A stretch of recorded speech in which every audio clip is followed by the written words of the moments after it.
Story: The Legend of Thorgunna. A ship from Iceland chanced to winter in a haven near Helgafels. Among the passengers was a woman named Thorgunna, a native of the Hebrides, who was reported by the sailors to possess garments and household furniture of a fashion far surpassing those used in Iceland. Thurida, sister of the pontiff Snorro, and wife of Thorod, a woman of a vain and covetous disposition, attracted by these reports, made a visit to the stranger, but could not prevail upon her to display her treasures. Persisting, however, in her inquiries, she pressed Thorgunna to take up her abode at the house of Thorod. The Hebridean reluctantly assented, but added, that as she could labor at every usual kind of domestic industry, she trusted in that manner to discharge the obligation she might lie under to the family, without giving any part of her property in recompense of her lodging. As Thurida continued to urge her request, Thorgunna accompanied her to Froda, the house of Thorod, where the seaman deposited a huge chest and cabinet, containing the property of her new guest, which Thurida viewed with curious and covetous eyes.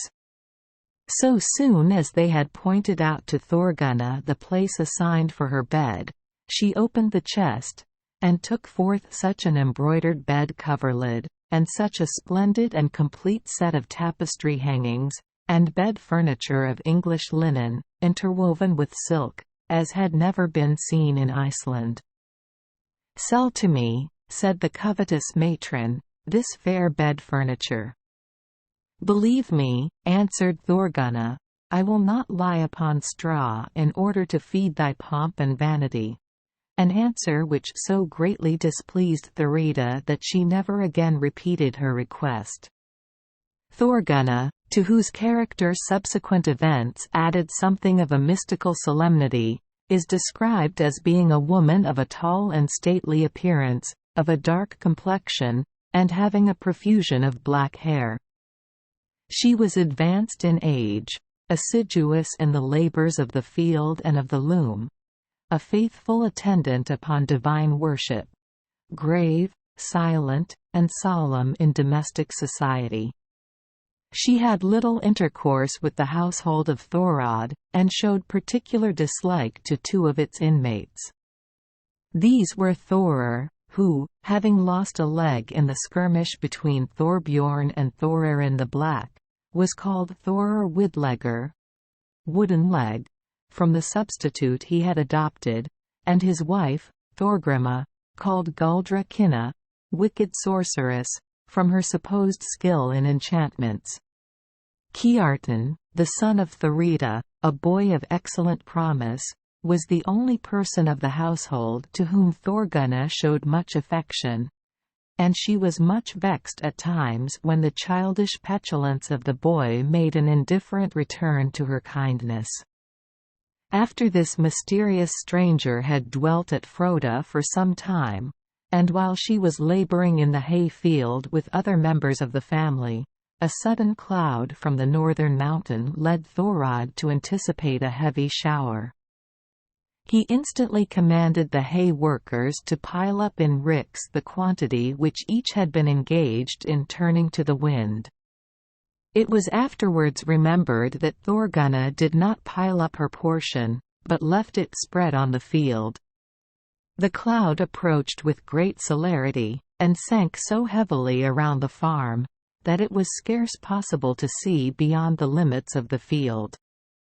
A heavy shower next descended, and so soon as the clouds broke away and the sun shone forth, it was observed that it had rained blood. That which fell upon the ricks of the other labourers soon dried up, but what Thorgunna had wrought upon remained wet with gore. The unfortunate Hebridean, appalled at the omen, betook herself to her bed, and was seized with a mortal illness. On the approach of death she summoned Thorod, her landlord, and entrusted to him the disposition of her property and effects. "Let my body," said she, "be transported to Skalholt, For my mind presages that in that place shall be founded the most distinguished church in this island. Let my golden ring be given to the priests who shall celebrate my obsequies, and do thou indemnify thyself for the funeral charges out of my remaining effects. To thy wife I bequeath my purple mantle, in order that, by this sacrifice to her avarice, I may secure the right of disposing of the rest of my effects at my own pleasure. But for my bed, with its coverings, hangings, and furniture, I entreat they may be all consigned to the flames. I do not desire this because I envy anyone the possession of these things after my death, but because I wish those evils to be avoided which I plainly foresee will happen if my will be altered in the slightest particular. Thorod promised faithfully to execute this extraordinary testament in the most exact manner. Accordingly, so soon as Thorgunna was dead, her faithful executor prepared a pile for burning her splendid bed. Thurida entered, and learned with anger and astonishment the purpose of these preparations. To the remonstrances of her husband she answered that the menaces of future danger were only caused by Thorgunna's selfish envy, who did not wish anyone should enjoy her treasures after her decease. Then, finding Thorod inaccessible to argument, she had recourse to caresses and blandishments, and at length extorted permission to separate from the rest of the bed furniture the tapestried curtains and coverlid. The rest was consigned to the flames, in obedience to the will of the testator. The body of Thorgunna, being wrapped in new linen and placed in a coffin, was next to be transported through the precipices and morasses of Iceland to the distant district she had assigned for her place of sepulture. A remarkable incident occurred on the way. The transporters of the body arrived at evening, late, weary, and drenched with rain, in a house called Nether Ness, where the niggard hospitality of the proprietor only afforded them house room, without any supply of food or fuel. But, so soon as they entered, an unwonted noise was heard in the kitchen of the mansion, and the figure of a woman, soon recognized to be the deceased Thorgunna, was seen busily employed in preparing victuals. Their inhospitable landlord, being made acquainted with this frightful circumstance, readily agreed to supply every refreshment which was necessary, on which the vision instantly disappeared. The apparition having become public, they had no reason to ask twice for hospitality as they proceeded on their journey, and they came to Skalholt, where Thorgunna, with all due ceremonies of religion, was deposited quietly in the grave. But the consequences of the breach of her testament were felt severely at Froda. The dwelling at Froda was a simple and patriarchal structure, built according to the fashion used by the wealthy among the Icelanders. The apartments were very large, and a part boarded off contained the beds of the family. On either side was a sort of storeroom, one of which contained meal, the other dried fish. Every evening large fires were lighted in this apartment for dressing the victuals, and the domestics of the family usually sat around them for a considerable time, until supper was prepared. On the night when the conductors of Thorgunna's funeral returned to Froda, there appeared, visible to all who were present, a meteor, or spectral appearance, resembling a half-moon, which glided around the boarded walls of the mansion in an opposite direction to the course of the sun, and continued to perform its revolutions until the domestics retired to rest. This apparition was renewed every night during a whole week, and was pronounced by Thorir with the wooden leg to presage pestilence or mortality. Shortly after, a herdsman showed signs of mental alienation, and gave various indications of having sustained the persecution of evil demons. This man was found dead in his bed one morning, and then commenced a scene of ghost-seeing unheard of in the annals of superstition. The first victim was Thorir, who had presaged the calamity. Going out of doors one evening, he was grappled by the spectre of the deceased shepherd as he attempted to re-enter the house. His wooden leg stood him in poor stead in such an encounter.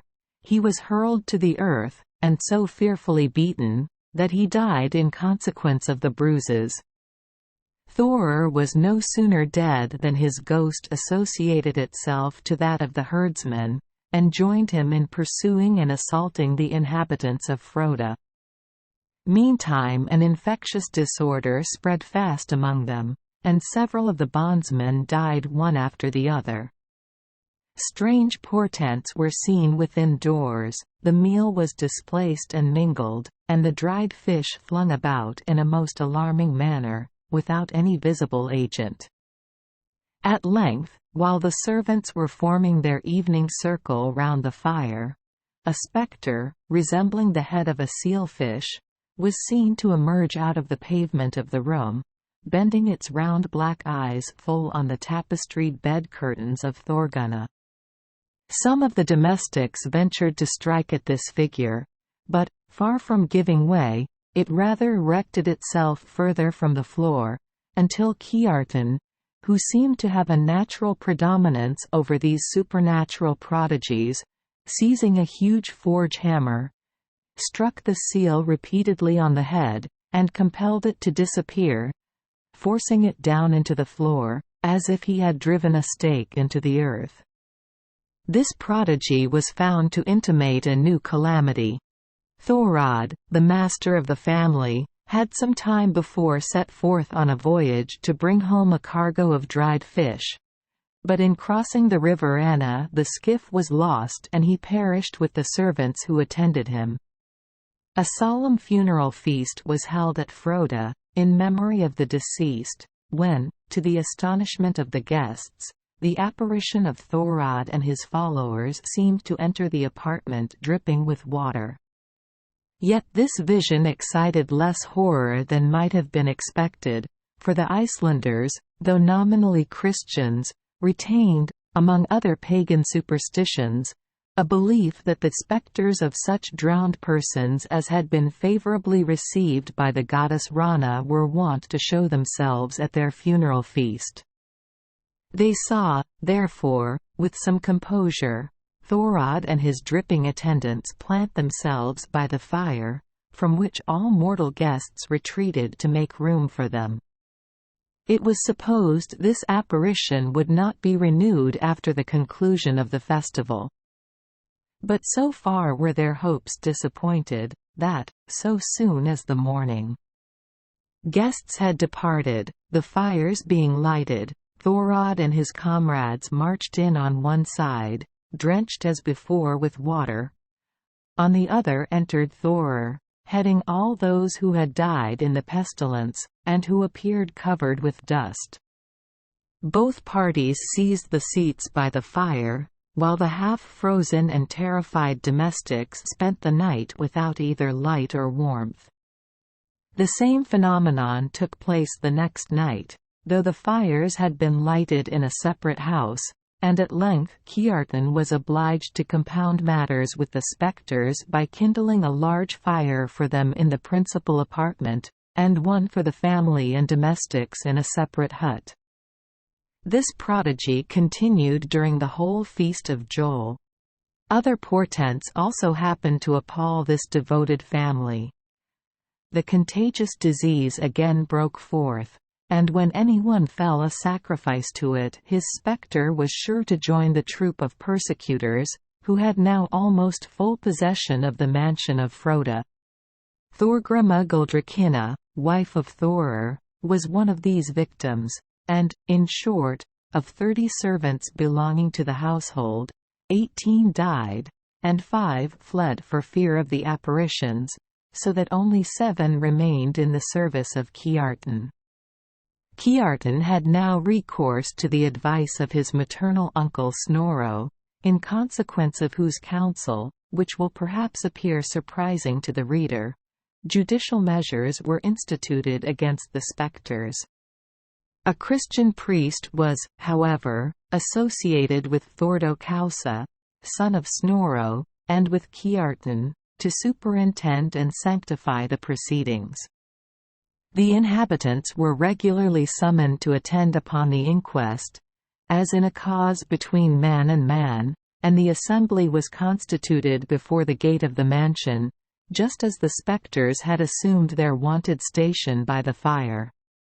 Kiartan boldly ventured to approach them, and, snatching a brand from the fire, he commanded the tapestry belonging to Thorgunna to be carried out of doors, set fire to it, and reduced it to ashes with all the other ornaments of her bed, which had been so inconsiderately preserved at the request of Thurida.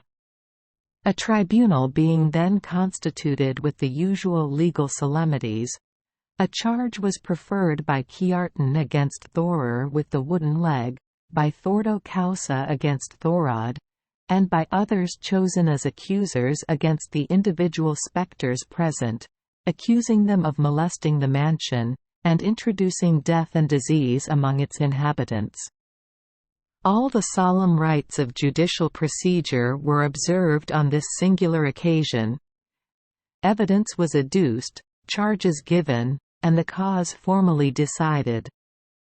It does not appear that the ghosts put themselves on their defense, so that sentence of ejectment was pronounced against them individually in due and legal form. When Thorir heard the judgment, he arose, and saying, "I have sat while it was lawful for me to do so," left the apartment by the door opposite to that at which the judicial assembly was constituted. Each of the spectres, as it heard its individual sentence, left the place, saying something which indicated its unwillingness to depart, until Thorod himself was solemnly called on to leave.